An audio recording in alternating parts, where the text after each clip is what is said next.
The Lost Princess of Oz by L. Frank Baum. Chapter 13.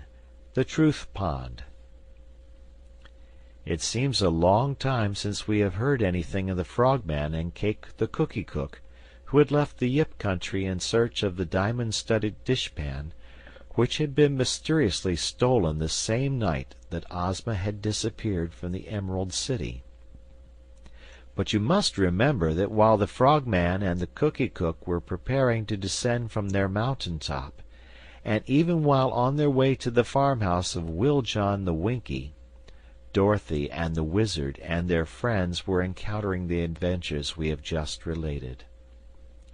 So it was that on the very morning when the travelers from the Emerald City bade farewell to the Czarover of the city of Herku, Cake and the Frogman awoke in a grove in which they had passed the night, sleeping on beds of leaves. There were plenty of farmhouses in the neighborhood, but no one seemed to welcome the puffy, haughty Frogman, or the little dried-up Cookie Cook, and so they slept comfortably enough underneath the trees of the grove. The Frogman wakened first on this morning, and after going to the tree where Cake slept, and finding her still wrapped in slumber, he decided to take a little walk and seek some breakfast. Coming to the edge of the grove, he observed half a mile away a pretty yellow house that was surrounded by a yellow picket fence. So he walked toward this house, and on entering the yard found a Winky woman picking up sticks with which to build a fire to cook her morning meal.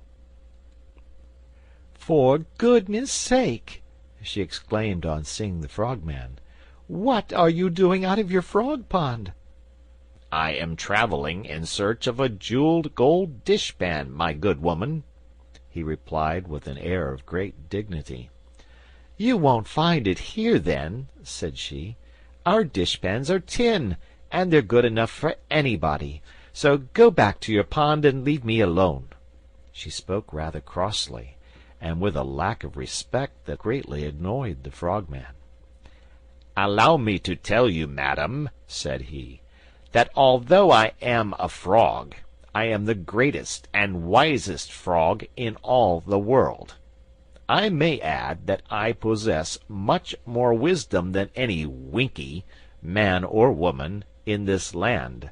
Wherever I go, people fall on their knees before me and render homage to the great Frogman.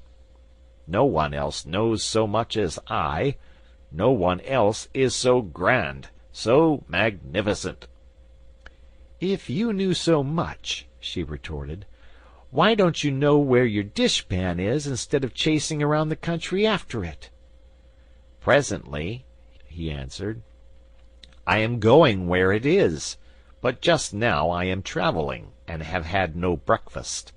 Therefore I honor you by asking you for something to eat." "Oho! The great Frogman is hungry as any tramp, is he? Then pick up these sticks and help me build the fire," said the woman contemptuously. "Me, the great Frogman, pick up sticks!" he exclaimed in horror. "In the Yip country, where I am more honored and powerful than any king could be, people weep with joy when I ask them to feed me."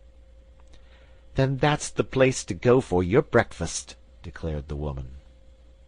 "I fear you do not realize my importance," urged the Frogman. "Exceeding wisdom renders me superior to menial duties." "It's a great wonder to me," remarked the woman, carrying her sticks to the house, "that your wisdom doesn't inform you that you'll get no breakfast here." And she went in and slammed the door behind her. The Frogman felt he had been insulted, so he gave a loud croak of indignation and turned away.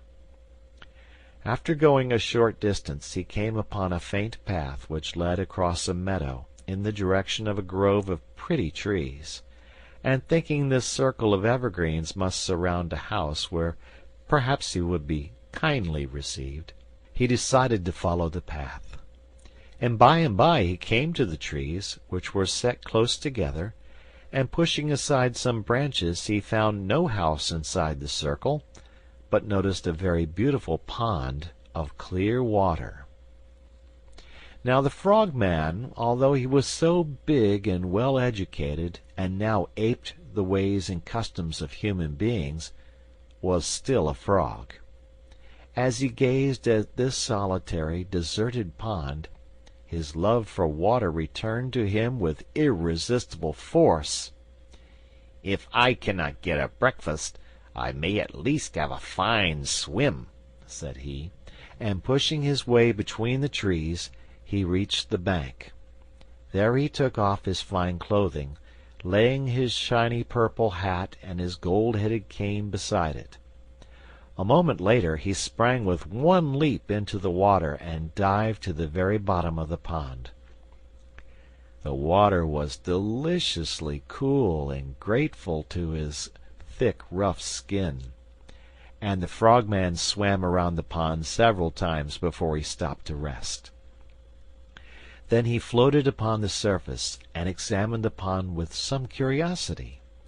The bottom and sides were all lined with glossy tiles of a light pink color. Just one place in the bottom where the water bubbled up from a hidden spring had been left free. On the banks the green grass grew to the edge of the pink tiling, and now, as the Frogman examined the place, he found that on one side of the pool, just above the water line, had been set a golden plate on which some words were deeply engraved. He swam toward this plate, and on reaching it read the following inscription: "This is the Truth Pond. Whoever bathes in this water must always afterward tell the truth." This statement startled the Frogman. It even worried him so that he leaped upon the bank and hurriedly began to dress himself.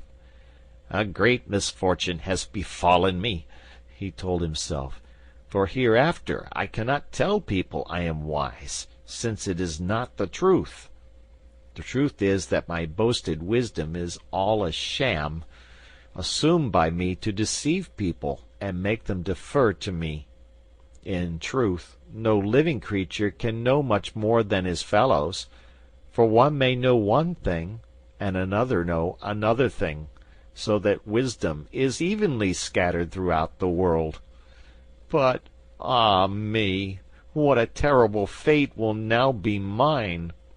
Even Cake the cookie cook will soon discover that my knowledge is no greater than her own, for having bathed in the enchanted water of the Truth Pond, I can no longer deceive her or tell a lie."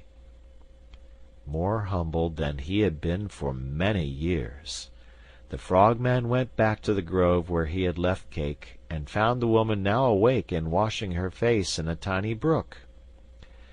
"Where has your honor been?" she asked. "To a farmhouse to ask for something to eat," said he, "but the woman refused me." "How dreadful!" she exclaimed. "But never mind, there are other houses where the people will be glad to feed the wisest creature in all the world." "Do you mean yourself?" he asked. "No, I mean you." The Frogman felt strongly impelled to tell the truth, but struggled hard against it. His reason told him that there was no use in letting Cake know he was not wise, for then she would lose much respect for him. But each time he opened his mouth to speak, he realized he was about to tell the truth, and shut it again as quickly as possible. He tried to talk about something else, but the words necessary to undeceive the woman would force themselves to his lips in spite of all his struggles.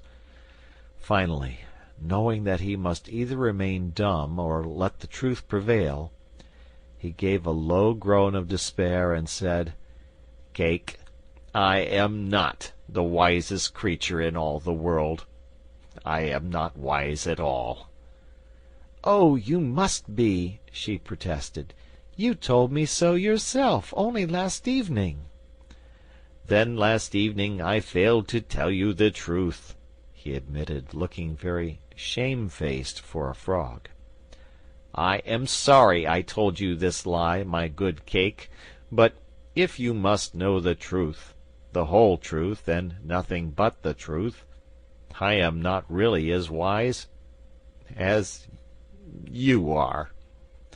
The Cookie Cook was greatly shocked to hear this, for it shattered one of her most pleasing illusions. She looked at the gorgeously dressed Frogman in amazement.